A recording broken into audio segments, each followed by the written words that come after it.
It's just 15 people, Emma said, swirling her wine glass like she was already bored with the conversation. She didn't even glance at me, just kept flipping through the catering brochure she'd brought, pausing occasionally to highlight something. And, of course, you'll host. The words dropped like crumbs on a clean floor. Expected, thoughtless, familiar. I didn't respond. Not when she slid the menu toward me with prices circled and items crossed out in red pen. Not when she muttered something about her mother's nut allergy like that, too, would be my responsibility to manage. And not even when she leaned back with a practiced sigh and added, my brother's kids hate hotels, so we'll need the guest rooms. I took a long sip of water. Quiet, Measure Dan placed the glass back on its coaster. Then I smiled. Perfect. I'm going on a trip. You can handle it. Emma froze, her fingers still curled around the stem of her glass, her mouth half open, as if I'd mispronounced a word in a language she thought I understood. I'm sorry, what? She said finally, her voice smaller now. Not weak, just unsure. She wasn't used to not being agreed with. I'll be gone December 22nd through New Year's Day, I said evenly. So, you and your 15 guests can do what you like. The silence that followed was thick, not angry. Not hurt, just stunned, like someone had dropped a tray in a quiet room. I stood, gently pushed in my chair, and began clearing the side plates. She didn't offer to help. She never did. But now, she didn't even speak. Behind me, I could feel her watching, trying to make sense of it, waiting for the punchline, the apology, the softening that always came. But I didn't turn around. I rinsed the dishes and dried my hands on the towel I kept for show. The difference wasn't just in what I said. It was in the fact that I meant it. And for the first time in years, I didn't feel guilty. Not even a little. I used to love Christmas. Back when Emma would call 2 weeks in advance, soft-voiced, almost shy. Mom, Eleanor, would it be all right if we brought dessert? Maybe stayed a night or two? Back then, Noah still offered to help unload the car, even if he grumbled while doing it. He'd kiss my cheek and say, "Smells like Christmas in here, Mom," before disappearing into the den to fix the fire or play with the kids. Those holidays weren't perfect, but they felt earned, shared. Then, slowly, something shifted. The invitations turned into expectations. The "would you mind" turned into "you'll need to." The help stopped arriving, but the guests doubled. The compliments stayed public, and the work stayed mine. Last year, I roasted 2 meats, prepped 6 sides, made 3 desserts, because Emma didn't want to stress bake while managing her online orders. I babysat while they did last-minute shopping. I cleaned up while they drank spiced cider. And afterward, they posted a glossy photo, all smiles, matching flannel. The caption, "Family time at Mom's." Not a single mention of the woman behind the camera, behind the oven, behind the effort. I didn't say anything, just smiled when they hugged me goodbye, nodding like the good mother I was supposed to be. This year, the group text came in mid-November. 15 people for Christmas. Thanks in advance, Eleanor. You're the best. No question mark. No pause to ask if I was well or tired or interested. They assumed I'd host because I always did. And when someone does the work quietly enough, long enough, people stop seeing it as effort. They just call it tradition. I didn't respond. I just closed the message, muted the thread, and opened a new browser tab. Flights, cabins, car rentals. I didn't have a destination yet, but I had made up my mind. And once I started tallying everything I'd done for them over the years, I couldn't stop. They forget I can count, too. Maybe not in spreadsheets or fancy budgeting apps like Emma uses, but in memory. Quiet, precise memory. 4,800. That's what I loaned them when their HVAC broke last spring. No contract, no interest, no deadline, just a handwritten check and a soft "take your time." $1,200, the cash I slipped into Noah's coat pocket the week Emma opened her bakery, just to help with flour and rent. I never got it back, and I never asked. And then there's the babysitting. Dozens of ours is watching 2 tired, teething toddlers while they recharged at wine tastings and friends' cabins. I fed, bathed, rocked, sang while they posted boomerangs of sunsets, and captioned it #self-care. Weekend. They remember none of it because I never made them. I never said, "You owe me." And that's where I went wrong.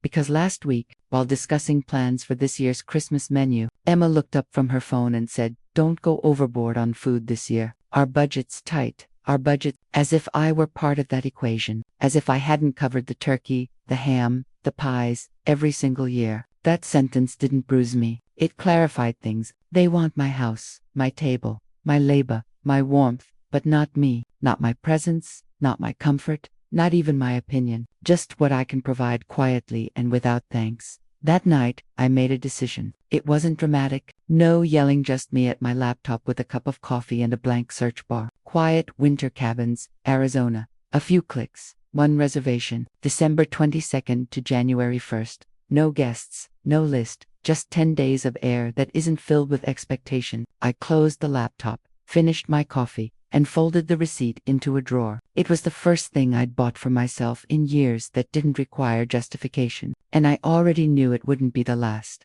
I didn't leave in secret. I just didn't offer a speech. I printed their group message, the one with the assumption, tucked neatly between emojis and exclamation marks. 15 people for Christmas. Thanks in advance, Eleanor. You're the best.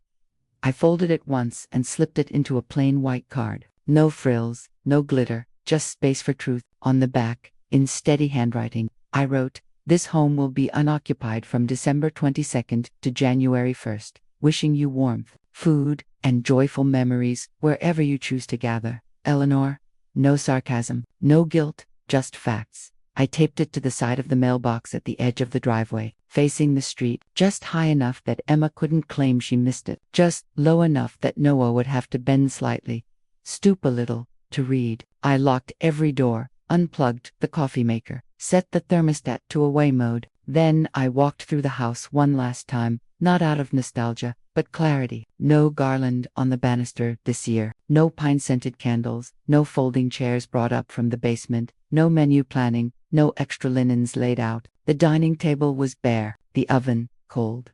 I slid my suitcase into the trunk and, with one last glance toward the house that had hosted dozens of people, many of whom never thought to say thank you, I got in the car. The porch lights stayed off. Let them fumble for the gate code. Let them stand outside wondering why the lights didn't flick on. I turned the dial to a station that played classic soul, cracked the window an inch, and drove through the first few turns of my quiet neighborhood, past lawns with blow-up Santas and blinking reindeer, out toward the open road and air that didn't smell like obligation. They could say whatever they wanted later, invent any story they needed, but I knew the truth, and it was printed, taped, and waiting for them at the mailbox. They didn't think I meant it, not really, not until they pulled up in their overpacked SUV, kids half asleep, trunk full of store-bought trays and overnight bags, not until they saw the porch light off, the windows dark, the front gate locked. That's when the messages started.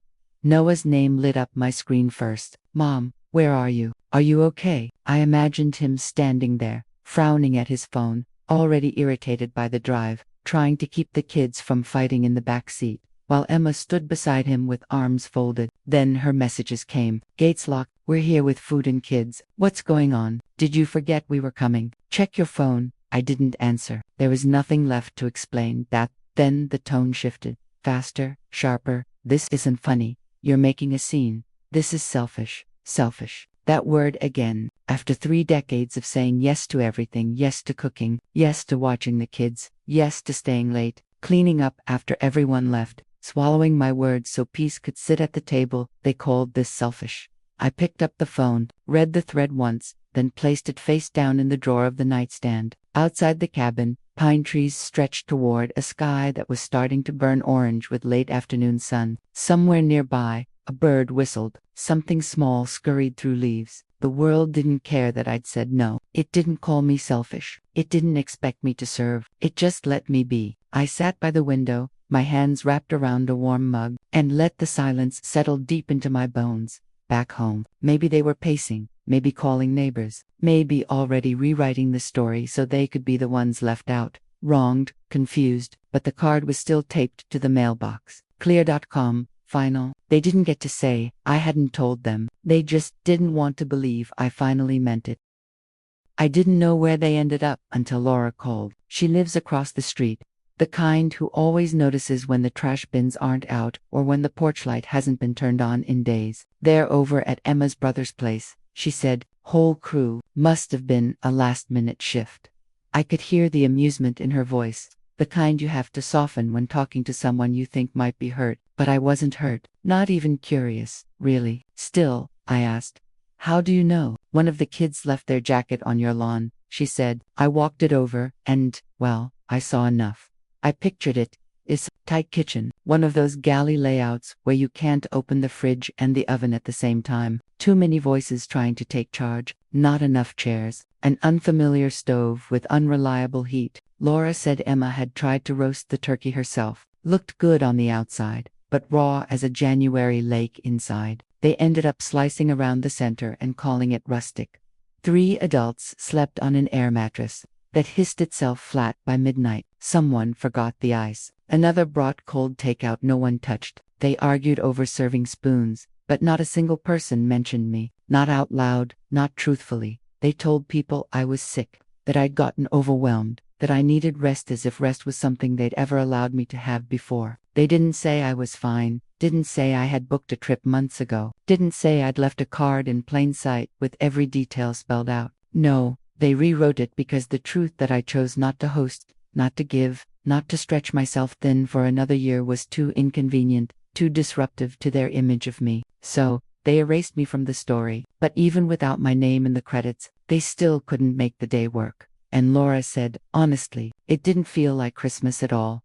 The Arizona air was dry and still, like the world had paused just enough to let me breathe for once. The cabin was small, 2 rooms, a porch, and a heater that clicked every hour, but it was enough, more than enough. 1 chair that didn't creak, a bed that didn't carry anyone's weight but mine, a window that framed the morning like a painting. I made do with instant coffee, a mug from the welcome basket, and a pine-scented blanket I'd picked up at the gas station on the drive-in. It smelled like nostalgia and something new all at once. On Christmas morning, I walked down to the diner, just off the road. The waitress barely looked up when I ordered, just slid a paper plate across the counter with 1 warm cinnamon roll, still sticky and soft. I sat by the window and watched a hawk ride the wind above the red cliffs. Not circling, just drifting. No screaming children, no pile of dishes, no questions about allergies, preferences, or kitchen timers. I didn't miss the sound of chairs scraping the floor, or the tension behind Emma's perfect hostess smile, or the moment when Noah would glance at his phone during grace. I didn't miss anything. That afternoon, my phone buzzed once, just once. Noah, you really left us hanging. That's not like you. I stared at the screen for a long time. He was right. It wasn't like me. Not the mother they were used to. Not the woman who stayed back to refill plates and swallow her own exhaustion. But maybe that woman had been performing a role for far too long. I didn't call back, didn't reply. I just turned the phone over and let the sun warm my hands instead. That night, I sat on the porch wrapped in that gas station blanket, the stars brighter than I'd seen in years. I hadn't planned a new tradition. I hadn't sought revenge. I had simply chosen quiet and found that it had been waiting for me all along. 2 weeks later, the phone rang again. Noah. I let it ring twice before answering. I wasn't avoiding him. I just wasn't rushing anymore. His voice came warm at first, rehearsed. The kids missed you, you know. I almost let that get to me. Almost. But then he added lightly, with that half-laugh he uses when he's about to deflect blame, next time, just let us know earlier so we can plan around your mood. My mood. As if what I did, booking a trip, stepping back, saying no wasn't a choice, but a flare-up, a hiccup, a lapse in emotional hygiene. Not a boundary, not a line drawn in long-ignored sand, just something they had to manage. I didn't respond right away. I could hear him filling the silence on the other end, clanking dishes, a kid calling in the background, life moving on. I mean, you could have just said you needed space. I had, in my own way, the card on the mailbox, the locked gate, the silent switch, had spoken louder than any list of grievances could. But what he wanted was something else. He didn't want understanding. He wanted comfort. He wanted me to feel bad enough to make it easier next time. I stayed quiet, not cold, not angry, just quiet, because I'd spent too many years mistaking guilt for love, too many holidays performing warmth so others wouldn't have to create their own. Let them miss me. Let them plan better. Let them wonder why it felt different this year. I didn't need to explain that what they called mood was really me finally reclaiming my time.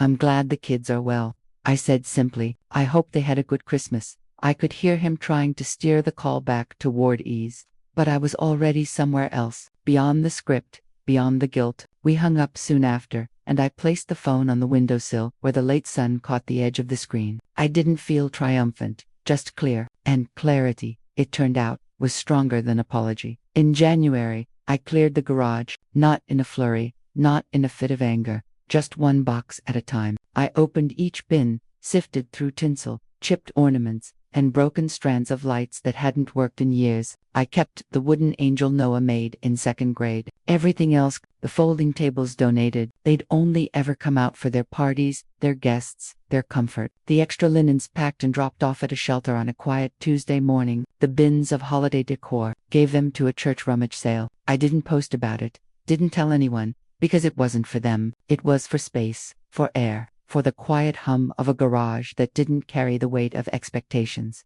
I wasn't angry, just done. Done waiting to be appreciated after the fact. Done preserving things for people who only saw the value when I refused to use them. Done folding napkins into fans and pretending that counted as love. Weeks passed. Life moved on. Then one afternoon, while scrolling mindlessly through my phone, I saw it. A photo on Emma's social feed. Her standing alone in their newly painted kitchen. Arms crossed, no smile. The caption read, "This year taught me not to rely on anyone."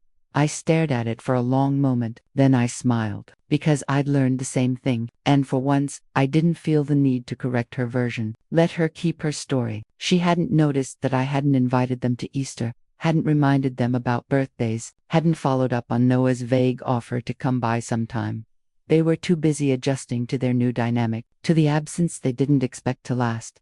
But I wasn't waiting. I was planting herbs on the windowsill, repainting the guest room, making morning coffee in silence, not out of spite, out of clarity. I had been reliable for so long they mistook it for obligation. Now they'd have to learn the difference. Easter came and went. I baked a small pie for myself, set the table with one plate, and ate in silence. Not the lonely kind. The kind that comes after the noise has faded and you realize how little of it was yours to begin with.